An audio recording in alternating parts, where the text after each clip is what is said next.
जोबोद दुखु गोनां बाथ्रा जे जोंनि लाइमोनफोरा फैनानै जे गाब्र' फैबाय।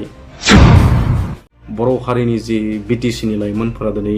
बुजिबाय, बेखायनो जे जोङो बेबायदि पार्टियाव थानो हाला होननानै जोङो रिजाइनखौ होनाय जाबाय। जाख्ल'नो रोङै प्रमद बन्धु बिथांनि UPPL सरकार, बै सरकारखौ लानानै दिनै फंनैसो बाथ्रा सावरायनोसैलाय लोगोफोर। दा बिनि सिगां दिनै गोदान बोसोर नङा होनब्ला, नंखायनो बे गोदान बोसोराव आंनि गोसो गोरबोनिफ्राय अननाय खुलुमनाय सिबिनायखौ बयबो रायजो राजा नोंथांमोननो एबा आंनि चेनेल मोजां मोनग्रा रायजो राजा नोंथांमोननो माने गोजाननिफ्रायनो अननाय खुलुमनाय सिबिनायखौ ज्राव ज्राव बावहरबाय आरो जाहाथे नोंथांमोना आजावनानै लायो। माने खाथियाव सनमान होनो रोङाबाबो खुलुमनो मोनाबाबो माने बारजोंनो खुलुमहरबाय आरो रायजो राजा। दा बिनि सिगां दिनैनि बे गोदान बोसोर एबा नैबे गोदान बोसोराव नोंथांमोननि गोसोनि साननाय मिजिंफ्रा जाहाथे अराय सम माने मोगथाङाव महर मोनो, बेखौबो आनान गसाइ एबा इसोरनाव आर'ज गाबनानै बेखौबो माने गोसो गोरबोनिफ्राय अननाय खुलुमनाय बावहरबाय आरो बेजों लोगोसे गोबां माने बिथोराव माने अन्तराव बायदिसिना सानखोमानाय थायो नङा होमबा, गोसो मिजिंफोर, जाहाथे बैफोर गोसो मिजिंफ्राबो जाहाथे जाफुङो आरो दा बेखौबो आङो आसा खालामबाय आरो। दा जेनेबा सासे बोराया सोरबा सासे सिख्लाखौ मोजां मोननाय एबा बुरिखौ मोजां मोननाय बैफोर आसाफ्राबो जाहाथे जाफुङो, आरो सोरबा सिख्लाया सोरबा बोराय आरो सोरबा सेंग्राखौ मोजां मोननाय बैफोर आसाफ्राबो जाहाथे माने जाफुङो आरो बे सेंग्रा बोराय सिख्ला गासिबो माने गाव गावनि गोसोनि साननाय मिजिंफ्रा जाहाथे जाफुङो। दा बेफोरखौबो गासिबो आनान गसाइनाव आर'ज गाबनानै नोंथांमोननो माने गोसो गोरबोनिफ्राय माने बोर सारस्रिहरबाय आरो एबा खुलुमनाय जासिहरबाय। दा जिखुनु हक लोगोफोर, नङा होमबा, गोदान बोसोराव माने अराय सम गोसो गोरबो माने गोथार लानानै जों सोलिनांगोन आरो, नङा होमब्ला, जाहाथे नांलाय खमलाय खालामा। दा बिदि सानमालाय मा जानो, नङा होमबा, राजनितियावथ' माने नांलाय खमलाया जाखागोन, नङा होमब्ला अनेक गुलाय गुजाया जाखागोन दानि सम आरो बोथोरखौ नायनानै, नङा होमब्ला। दा बेखायनो दिनै नैबे गोदान बोसोराव प्रमद बर' बिथांनि UPPL सरकार एबा जाख्ल'नाय गैयै सरकारखौ लानानै माने फंनैसो बाथ्रा सावरायनो ओंखारदों। दा दिनै गोबां माने खहा, ओरैबायदि खहा माने जोबनो गैयै खहा UPPL सरकारनि एबा प्रमद बर' बिथांनि, नङा होमबा। दिनै बिथांमोनहा बिराद डेभेलप खालामबाय, बिराद सान्थि जाबाय, बिराद जेनेबा गोबां आसनि लाबोनानै जोंनि लाइमोनफोरनि थाखाय एबा माने गोबां माने रायजो राजाफोरनि थाखाय बिथांमोनहा गोबां खामानि मावबाय होननानै दिनै ससियेल मिडियायाव माने बुङो आरो रायजोफोर।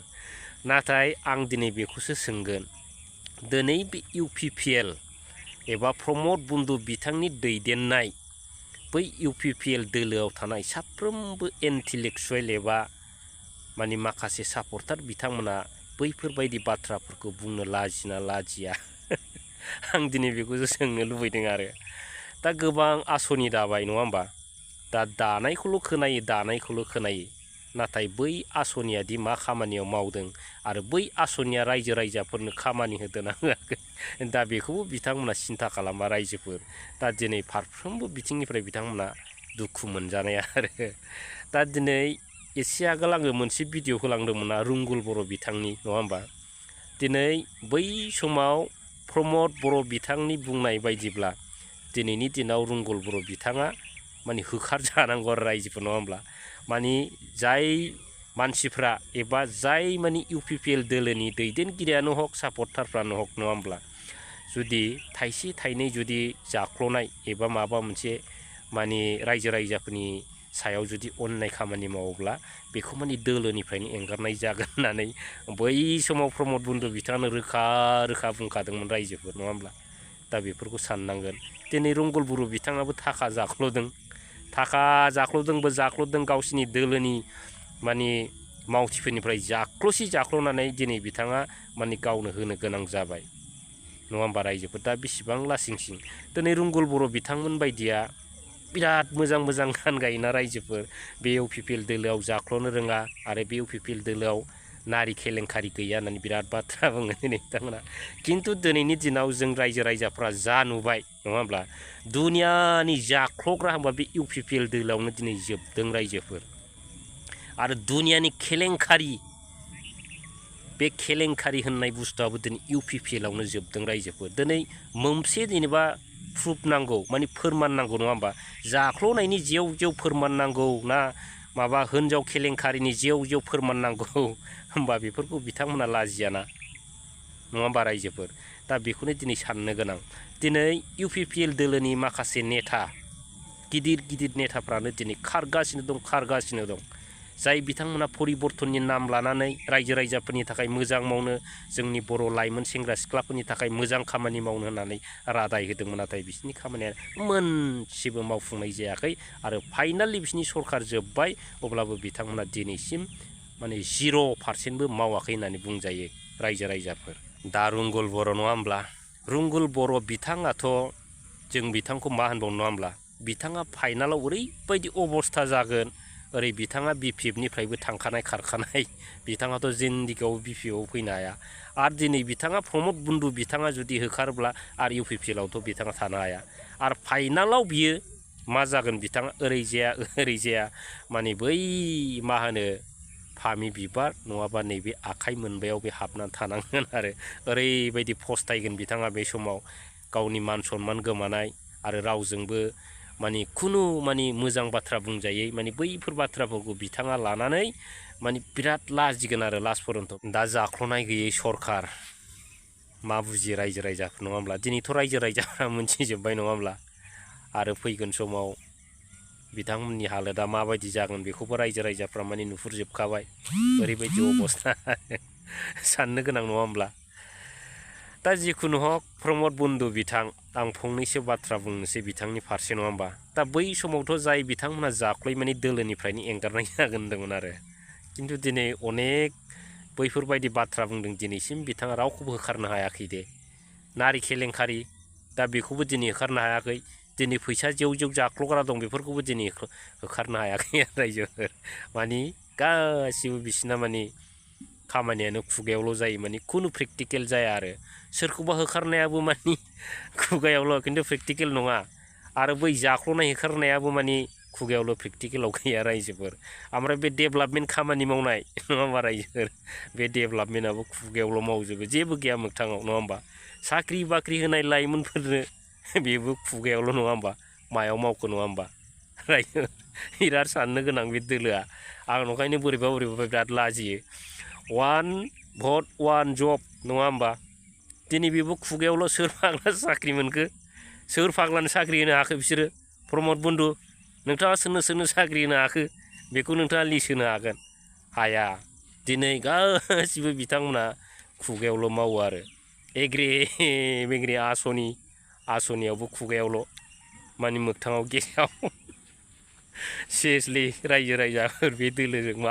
मा जाबावनो नङा होमबा आं बैफोरखौ साननानैनो बिराद मिनिनो ओंखारो आरो सुइजारलेण्डआथ' होनबानो जायो नङा होमबा सुइजारलेण्ड बानायनो फाग्ला बे BTCआव सुइजारलेण्ड जोनोम जाबाय बायो नामा सारा जोंनि इण्डियाखौनो मदिया सुइजारलेण्ड बानायनो हायाखै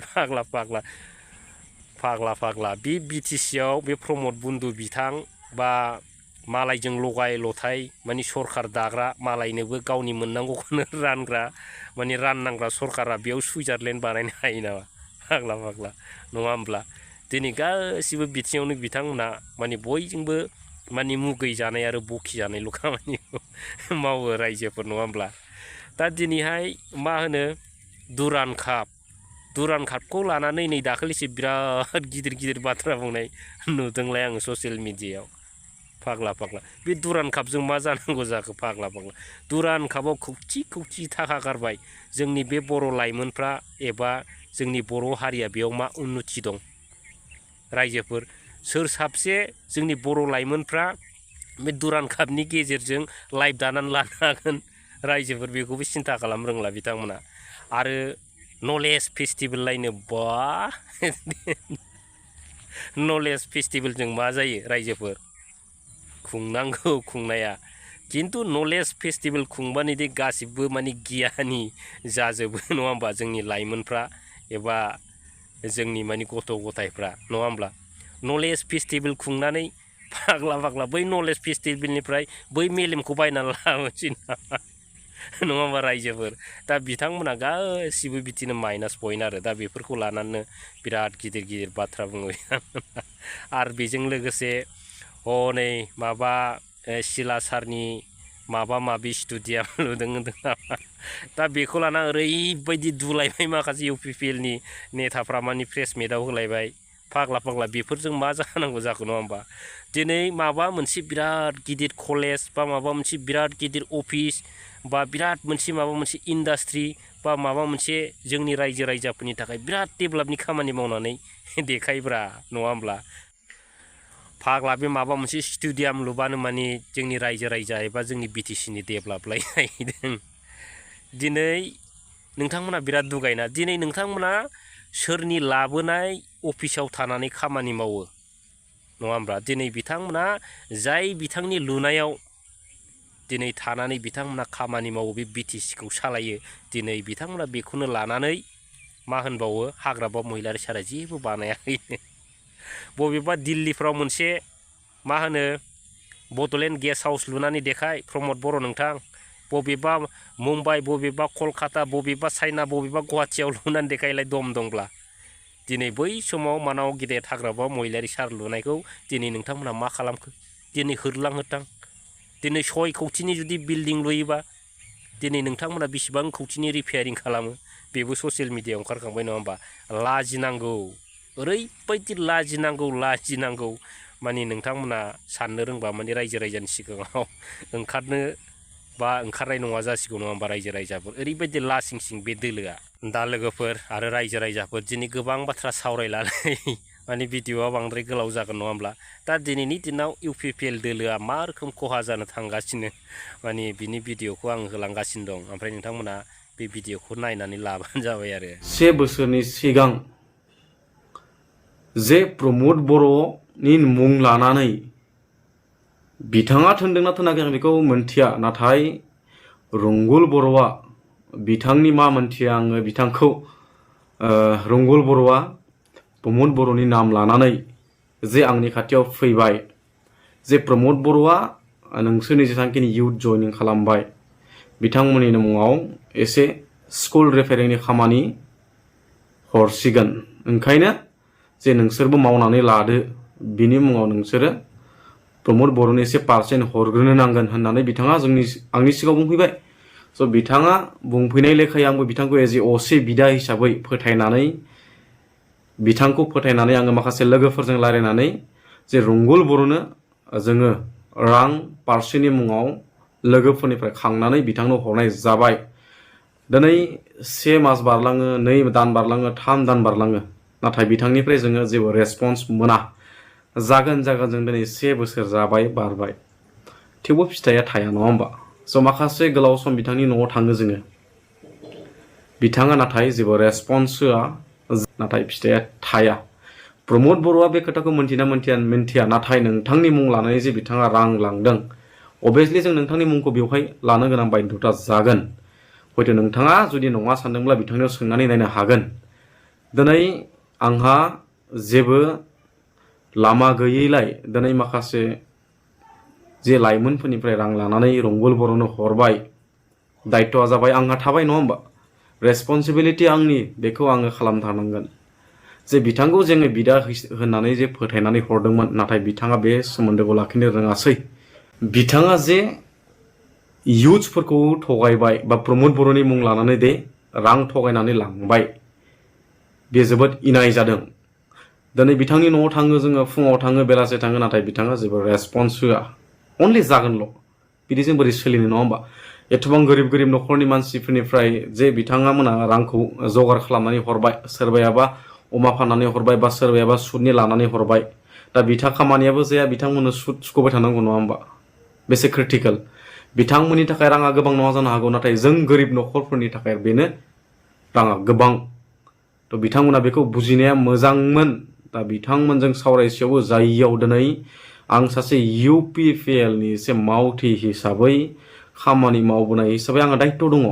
स' बिथांमोना आंखौसो हमगोन नङा होमबा बेखौलाय बोरै हमबाय थानो हरग्राया आंसो नालाय स' जेबो अपसन मोनैलाय आङो बिथांजों सावरायबाय लास्ट जे रांखौ मुलखौ घुरायनानै होदो होआब्ला आङो रिजाइन होनोसै बिथाङा सम लायो नाथाय जाया सम लायो नाथाय जाया ओंखायनो लास्ट अपसन आंहा जेबो लामा गैला जे आं UPPL निफ्राय रिजाइन होनोसै जे खामानिनि मुङाव जे फैसा लादोंमोन बेखौ आङो प्रेस मिटनि गेजेरजों फोरमायनानै होनोसै आरो नोंथांमोननिफ्राय रांखौबो जोंनो नांला नांगौब्ला आं आंनि गारि फाननानै मा फाननानै आङो बिथांमोननो घुरायफिनगोन आङो बे खोथाखौ बुंबाय नाथाय रिजाइन होनोसै होनना बुङोब्ला बिथाङा जेबो बुङासै जेब्ला आङो रिजाइन जे लेटारखौ गथायबाय होबाय बिनि उनावसो बिथाङा जे दुफां बर'आ जे आंनि मुंखौ लानानै जे प्रेस मिट होमारसिगोन बेखौ बिनानै बिथाङा लगे लगे जे आंनि एकाउन्टाव ट्रेन्सफार खालामनानै होबाय नाथाय मानो रायजो राजाफोरा जुदि सैथो नङा सानदोंब्ला जुदि प्रमद बर'आ जुदि सैथो नङा सानदोंब्ला बिथाङा लगे लगे आंनि एकाउन्टाव मानो ट्रेन्सफार खालामखो नोंथाङा बिनि सिगाङाव सोंनानै नायनो हागोन जे बाथ्राया बेसेबां सैथो आरो बेसेबां सैथो नङा दिनै आंहा आंनि माखासे लोगोफोर दङ दिनै प्रुफ होनो हायो बिथाङा मानो थाखाय आंनो बिथांनो जे रां हरनाय बेनिबो प्रुफ दङ आरो बिथाङा जे आंनो हरफिननाय दाखालि रिजाइननि उनाव आफ्टार रिजाइन लगे लगे बिथाङा आंनि एकाउन्टाव जे ट्रेन्सफार खालामबाय बे आंहा प्रुफ दङ थ' बेबायदि पार्टियाव आं बोरै खामानि मावगोन नङा होमबा आंथ' माखासे लाइमोनफोरनो फिननाय होनांगोन ना थ' फार्स्ट रिजोना बे जाहैबाय दा सेकेन्ड रिजोनानो जाहैबाय जे दिनै UPPL आव खामानि मावबोनाया 2 बोसोर बारबाय प्रमद बर'जों खामानि मावबोनाया 2 बोसोर बारबाय नाथाय बिथांनि जे इन्सट्राक्शनाव बिथांजों खाथि खाला थाफानाय जे सानैसो लिडारनि जे इन्सट्राक्शनाव जोङो माखासे युथ्सफोरखौ बिथांमोननि थिननायाव अल BTC नि युथ्सफोरखौ जोङो जइन खालामनानै होनाय जादोंमोन more than 2000 प्लास युथखौ जोङो जइनिं खालामनानै होबाय मालाबा क'क्राझाराव खालामो मालाबा बिथांनि चन्द्रपारा रेसिडेन्सआव खालामो मालाबा पार्टी अफिसाव खालामो मालाबा रङियाव खालामो मालाबा तामुलपुराव खालामो मालाबा अदालगुरि बिदिआव खालामो थ' बेबायदिनो माखासे युथ जइनिंखौ जोङो खालामबोदोंमोन स' युथ जइनिं खालामबोनायनि मेन जे एजेन्डाखौ जोंनो जे होदोंमोन बेनो जाबाय युथफोरखौ जोङो जे बिथांमोननि बुंनाय लेखा बिथांमोननि इन्सट्राक्शन लेखा जे युथ्सफोरनि मुङाव जे मिशन जे स्किमफोरखौ युथ्सफोरनो होनाय जागोन जे बिदि बुंनानै युथ्सफोरखौ जइनिं खालामनो होनाय जादोंमोन स' बिसोर बिथांमोननि बायदि जे इन्सट्राक्शनखौ लानानै जोङो माखासे युथ्सफोरखौ दिनै सेंग्रा सिख्लाफोरखौ जोङो नोंथांमोननो जे प्रमद बर'आ जे मिशनखौ होगोन होननानै बुंबाय जे स्किमफोराव नोंथांमोनखौ इंगेज खालामगोन होननानै बुंबाय बयबो युथ्सफोरखौ लाबोनानै जे इंगेज खालामगोन नोंथांमोना बेवहायनो जिउ दानायनि राहा लामाखौ मोनगोन गसंथानो हागोन बे बाथ्राखौ बिथाङा प्रमद बर'नि जे बुंनाय लेखा बिथांमोननि साखाथि फाखाथिनि जे बुंनाय लेखा जोङो माखासे युथफोरखौ जइनिं खालामनानै होबाय खालामनायनि उनाव जोङो दिनै से बोसोरनिबो बारलांबाय प्रमद बर'जों सावरायो बिथांमोननि दैदेनगिरिफोरजों सावरायो नाथाय मोनसेबो मिशना दिनै साक्सेस गैया दिनै युथफोरनि थाखाय मा मिशन लाखो नङा होमबा ग्रिन मिशन लादोंमोन दिनै मा बेसेबां साक्सेस जाखो नङा होमबा साबेसे युथ दा दिनै साबेसे जइनिं जानाय युथ्सआ बेवहाय इंगेज खालामगोन जिर' थ' दिनै युथफोरखौ जे इंगेज खालामनायनि खोथामोन जिउ राहा दानायनि जे लामा होनायनि खोथामोन बेयो टटेलि फेलुर थ' बैबायदि हानजायाव बैबायदि गभर्नमेन्टआव थानानै आं बोरै खामानि मावगोन जाय लाइमोनफोरखौ जोङो खोथा होनानै जाय आंनि फंबाय बिनानावमोनखौ आदामोनखौ जे खोथा होनानै बा आंखौ फोथायनानै बिथांमोना दिनै पार्टियाव फैदोंमोन आंनि लोगोफोरखौ फोथायनानै दिनै पार्टियाव फैदोंमोन नाथाय बिथांमोननि थाखाय जुदि जों जेबो खालामनानै होनो हायाब्ला आं बेबायदि पार्टियाव थानानै मा खामानि मावगोन आरो बिथांमोननि खाथियाव मा मोखां लानानै थांगोन नङा होमबा बाथ्राया बे जाहैबाय थ' जोबोद दुखु गोनां बाथ्रा जे जोंनि लाइमोनफोरा फैनानै जे गाब्र' फैबाय बेखौ जोंबो रिग्रेट जाबाय जोंबो रियेलाइज जाबाय बर' हारिनि जे BTC नि लाइमोनफोरा दिनै बुजिबाय बेखायनो जे जोङो बेबायदि पार्टियाव थानो हाला होननानै जोङो रिजाइनखौ होनाय जाबाय स' बेनो मेन जि रिजन लाइमोनफोरनि जि दुखु बेखौ दे प्रमद बर'आ बुजियासै बिथांमोननि दैदेनगिरिफोरा बुजियासै बेवहाय जोंनि BTC नि लाइमोनफोरनि थाखाय गोबां बुंस' हायै दुखु थाबाय